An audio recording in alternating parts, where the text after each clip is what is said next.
Listen to this example of how God brings beauty out of the most unexpected people.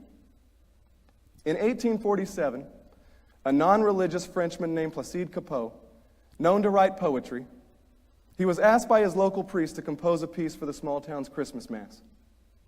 Having limited knowledge of the Nativity story, Cappeau turned to the Gospel of Luke,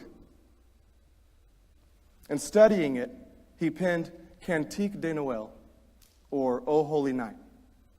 Being so moved by what he'd written, he sought out his Jewish friend Adolphe Adam, and he asked him to put it to music. But because the song was the work of unbelievers, the church largely rejected it. A decade later, an American, John Sullivan Dwight, a preacher who could never bring himself to preach because of his anxiety, he translated the song, and he added a third verse.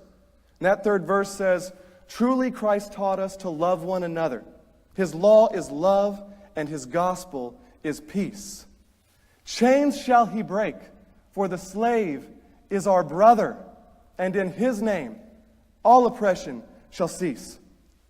This verse was inspired by Paul's letter to Philemon. It was written during the Civil War. And in the letter of Philemon, Paul offers to buy Philemon's runaway slave. He calls the slave his child. He says that while he was formerly useless as a runaway, that in Christ he's been redeemed, and he is indeed useful to God. Paul encourages Philemon to receive him back, but to release him from his bondage, to forgive his record of debt, to reconcile any angst between them, and by the love of Christ to receive him and live as brothers. This song, O Holy Night, is now one of the most famous and recorded songs ever. It's the work of unlikely sources. It was requested by a Catholic priest, written by an agnostic, composed by a Jew, reprised by a Unitarian pastor who couldn't preach, and inspired by the freedom and dignity owed to a slave. It touches the heart of the rich and the poor, the famous and the ordinary, people of all cultures near and far. It teaches that Christmas is an expression of God's love for both sinners and saints.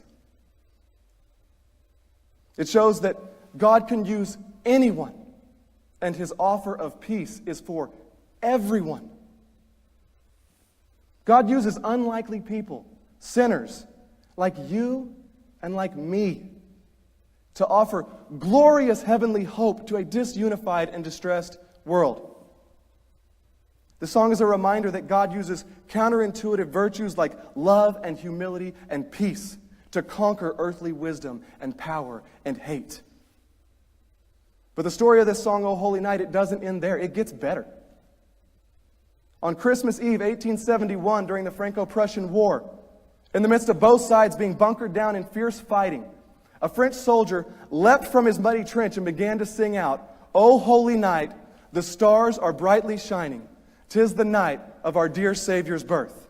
And amazingly, at the conclusion of the song, a German soldier springs out of his bunker and responds with a sacred German carol.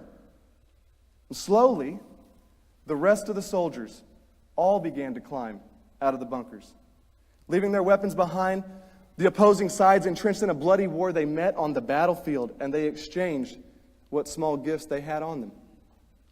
And for one day, Christmas Day, even in the midst of war, in celebration of Christ, even warring soldiers were brothers and there was peace. What's more remarkable, nearly the exact same thing happened again in 1914 during World War I. Christmas is so powerful that for one day every year, even the unbelieving world celebrates. Even soldiers lay aside their weapons and the world tastes just a little preview of heaven. The celebration of the Prince of Peace, the baby boy who grew to change the world, not by force, but through sacrifice, through truth and grace, that died so that all people everywhere would have opportunity by faith to draw near to God, who came to embrace us, to protect us, to bless us, and to hold our record of wrong against us no more. Because God is love. And the amazing thing about love, a love like Christ, is that it waives the record of debt. It forgives wrongdoing. This love doesn't keep score, and yet it always wins. In Christmas, we celebrate the birth of love. And this is good news.